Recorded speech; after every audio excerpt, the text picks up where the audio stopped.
Dalam konferensi pers yang digelar bersama pada Kamis kemarin di Kompleks Perumahan Wakil Uskup Kepulauan Aru, komponen Ormas Kepemudaan dan Mahasiswa menyampaikan persepsi dalam memberikan dukungan penuh atas rencana kunjungan Duta Besar Vatikan untuk Indonesia, Piero Vipo, di Kepulauan Aru pada tanggal 17 hingga 19 Juli 2025 nanti.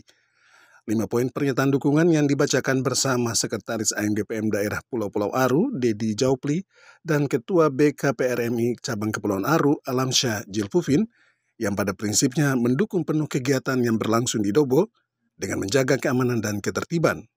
Ikrar ini dilakukan agar Kepulauan Aru tetap kondusif dalam menyambut kunjungan Duta Besar Vatikan nanti.